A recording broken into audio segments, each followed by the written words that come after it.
Welcome to our YouTube channel Triple Star Academy Banda.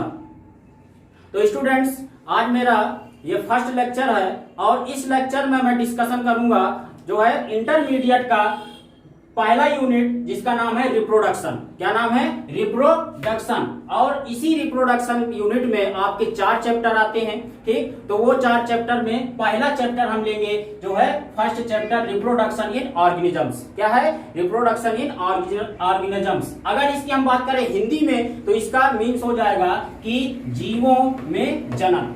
जीवों में जनन। ठीक है। अब इसके बाद मेरा पहला लेक्चर होता सिलेबस से रिलेटेड, लेकिन मैंने उसको नहीं डाला है क्योंकि अभी आपका सिलेबस न्यू आना है, तो इस वजह से मैंने उसको नहीं डाला। जब सिलेबस न्यू आता है तो मैं एक वीडियो उसका अलग बना दूंगा, क्योंकि आप लोग जानते हैं कि सीबीएसई बोर्ड का आ चुका है नया सिलेबस। उसमें से क्या है कि काफी कुछ उसमें टॉपिक काटे गए हैं, शुरू से अंत तक जो है चैप्टरों में सब में कुछ ना कुछ उसमें टॉपिक आपके हटाए गए हैं। तो हो सकता है उसी बेस पर आपका भी आ जाए न्यू सिलेबस, इसलिए जब वो आता है तो एक नया जो है सेपरेट वीडियो उसका हम बना देते हैं। तो चलिए अभी शुरुआत करते हैं हम रिप्रोडक्शन इन ऑर्गेनिजम्स। देखिए, सबसे पहले तो आपको पता होना चाहिए रिप्रोडक्शन क्या है, जनन क्या है। आप लोग काफी लोग जानते होंगे, लेकिन फिर भी मैं बताता हूं, कुछ लोग नहीं जानते हैं। देखें रिप्रोडक्शन क्या है, तो आपको सब हमेशा बताया होगा संतान की उत्पत्ति करना, यही रिप्रोडक्शन है और यही होता भी है। लेकिन थोड़ा सा मैं और पीछे से लेकर चलता हूं। देखें, आप लोग को जब पता होगा कि सभी का इस जीव में जो भी आया है संसार में उसकी एक अवधि है जीवन की, यानी कि कहने का मतलब है कि वो इस जो है इस वर्ष में अगर 2000 में पैदा हुआ, 2000 वर्ष में, और वो उसकी जो है मृत्यु काल लिखी है 2050 में, यानी कि उस जीव को जीना है 50 साल, यानी कि उस प्रजाति 50 साल तक ही जीती है। तो 2000 में अगर वो पैदा हुआ और 2050 में वो खत्म हो जाएगा, यानी प्राकृतिक मृत्यु, एक नेचुरल डेथ होगी। तो क्या होगा कि उसका 50 साल जो निकला वो होगा उसका जीवन काल। क्या होगा? वो उसका जीवन काल। तो देखिए लाइफ स्पान होता क्या है, जैसे हम अपनी बात करें मनुष्यों में तो क्या होता है, हमारी लगभग 70 साल होती है। हाथी की बात करें उसका भी 70 साल होता है। लेकिन काफी जीव ऐसे भी हैं जिनके 100 के पार होते हैं, जैसे तोता यानी पैरट्स, उनके क्या होते हैं 140 साल। अगर कछुआ की हम बात करें उसका 154 साल। तो इस प्रकार से आप लोग सबसे छोटी जो बर्ड है हैविंग बर्ड, उसका जो होता है 8 साल होता है। मच्छर देखते हैं, मक्खी देखते हैं, इनकी जो है ज्यादा नहीं होती, मच्छर की 6 दिन 7 दिन। इस प्रकार से सबका अलग अलग जीवन काल एक निर्धारित है और सभी जीव का जीवन काल अलग होता है। तो सबसे पहले हमें लाइफ स्पान ही पता होना चाहिए कि लाइफ स्पान है क्या। तो बहुत जल्दी के साथ मैं इसको लिख देता हूं डेफिनेशन, आप लोग थोड़ा सा पॉज करके वीडियो इसको नोट कर लीजिएगा। तो देखें लाइफ स्पान क्या है, हिंदी में बोलेंगे इसको हम जीवन काल या जीवन अवधि। क्या बोलेंगे? जीवन काल या जीवन अवधि। तो इसकी डेफिनेशन देख लीजिए क्या होगा कि किसी जीव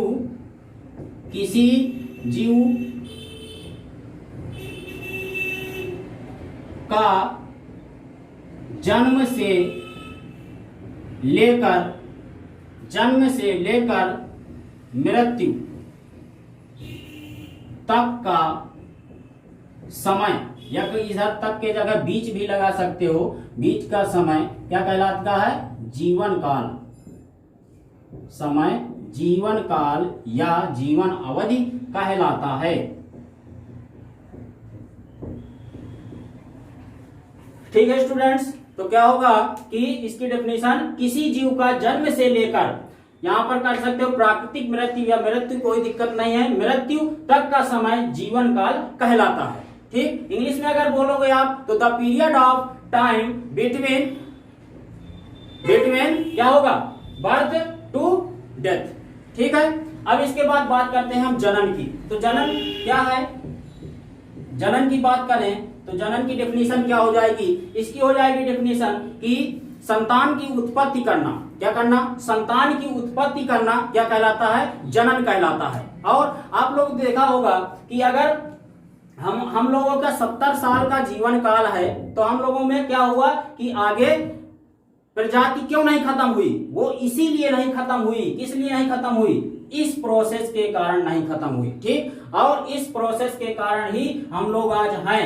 ठीक, क्योंकि ये जन्म जो होती है वो हमेशा चलती रहती है, हर जीव में चलती रहती है। ठीक, जनन क्या है कि जन्म होगा, जन्म के बाद क्या होगा, उसकी वृद्धि होगी, उस जीव की ग्रोथ होगी और ग्रोथ के बाद मृत्यु होगी और यही जनन में निरंतर एक सर्किल चलता रहता है और इसीलिए हम लोगों में पीढ़ी दर पीढ़ी हमारी पीढ़ियां बढ़ती रहती हैं और हम लोगों का जो जीवन काल होगा हर जीव का वो 70 साल या जिसका भी अलग अलग है वो समाप्त हो जाता है। ठीक, तो जनन क्या कहलाएगा, जनन कहलाएगा कि संतानों की उत्पत्ति करना जनन कहलाता है, या इंग्लिश में बताओगे कि production of spring. Of spring का मतलब होता है संतान, बताओगे कि production of spring is called reproduction. अब देखिए स्टूडेंट्स, आगे हम अगर बात करें तो जनन के टाइप्स की बात करें तो जनन क्या होगा, 2 टाइप्स का होगा, यानी रिप्रोडक्शन आर 2 टाइप्स। कौन कौन सा है, पहला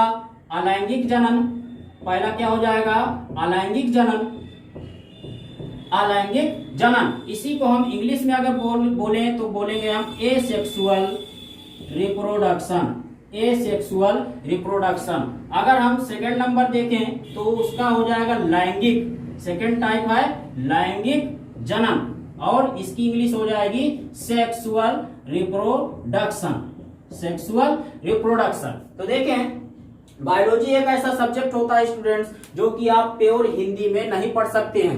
ठीक, तो इसके लिए हम हिंदी इंग्लिश दोनों का यूज कर रहे हैं ताकि आपको इंग्लिश जो होती है एक आसान भाषा होती है जिससे जो है आपको समझने में कोई जो है दिक्कत ना हो।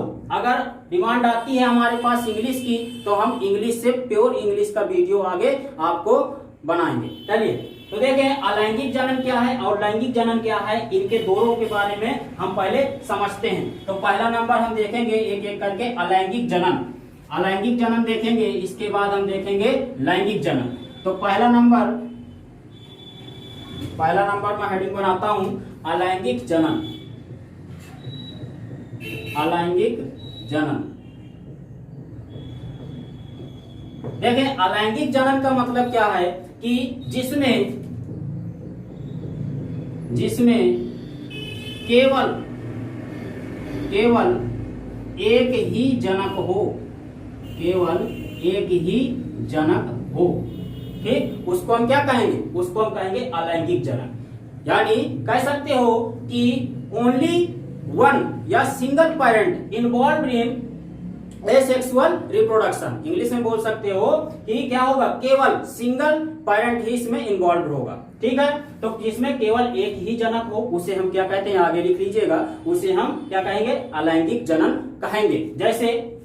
जैसे बात करें कि हम अमीबा की बात करें, अमीबा की, तो अमीबा जो है सिंगल पेरेंट से डबल डॉटर सेल बनाती है, डबल डॉटर सेल बनाती है। कैसे होता है ये, क्यों होता है, देखें ये ऐसे होता है कि जैसे मान लीजिए इसमें इसका जेनेटिक मटेरियल पड़ा हुआ है यानी कि डीएनए पड़ा हुआ है। ठीक, तो क्या होगा कि जब इसकी प्रोसेसिंग होती है रिप्रोडक्शन की तो ये धीरे धीरे सिकुड़ता है, क्या करेगा, धीरे धीरे सिकुड़ता है और जब सिकुड़ता है तो इसके बीच में ये जो जेनेटिक मटेरियल पड़ा है ये भी सिकुड़ने लगता है और फिर इसके बाद कई स्टेप्स के बाद ये जेनेटिक मटेरियल 2 भागों में डिवाइड हो जाता है और इसके बाद ये 2 सेल्स में डिवाइड हो जाता है, जिससे कि एक सेल्स में ये जेनेटिक मटेरियल आधा और एक में आधा पहुंच जाता है। लेकिन है क्या है तो इसका एक ही जेनेटिक मटेरियल, यानी कि कहने का मतलब है कि इस अमीबा, इस पेरेंट के पास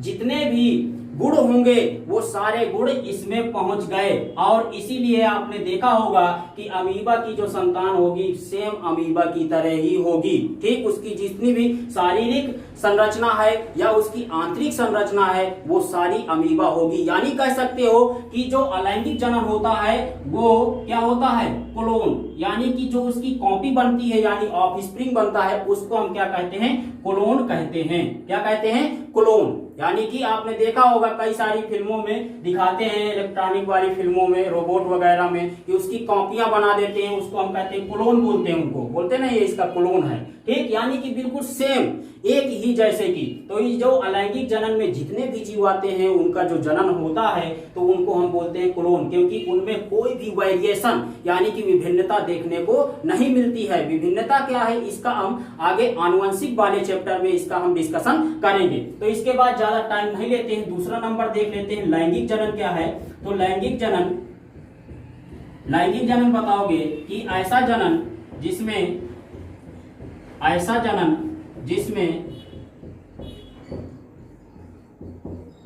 दो जनक कोष्टक में लिख सकते हो मेल एंड फीमेल, या लिख सकते हो नर एंड मादा। ठीक, दो जनक भाग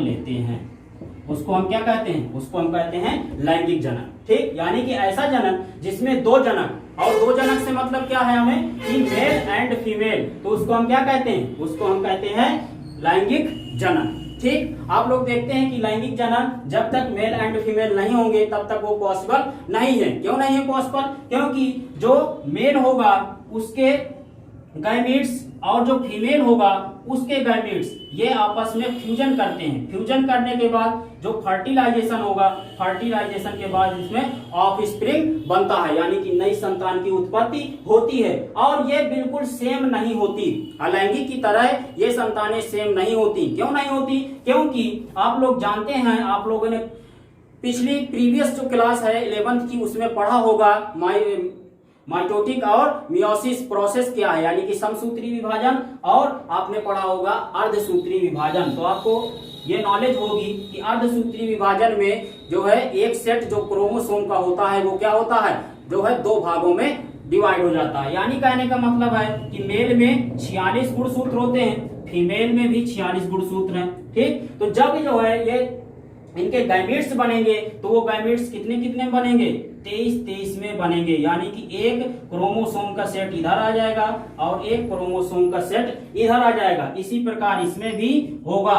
तो ये क्या है, ये क्रोमोसोम क्या है, डीएनए है, ये डीएनए है, यानी कि जेनेटिक मटेरियल है इनका। इसीलिए आप लोग देखते हैं कि जो एनिमल्स की संतानें होती हैं, यानी कि हम लोगों की, मनुष्य की जो संतानें होती हैं वो क्या होती हैं, कुछ बारी कुछ नहीं बहुत ज्यादा विभिन्न होती हैं माता पिता से। देखें, क्योंकि 23 इसके गुणसूत्र और 23 इसके गुणसूत्र जब मिलते हैं, यानी कि आधा जेनेटिक मटेरियल पिता का यानी कि मेल का और आधा जेनेटिक मटेरियल यानी कि फीमेल यानी कि माता का होता है। इसीलिए वो जो संतान होती है वो कुछ गुण माता के रखते हैं और कुछ गुण पिता के रखते हैं। आई होप कि आपको यहाँ तक बहुत ही अच्छे से समझ में आया होगा।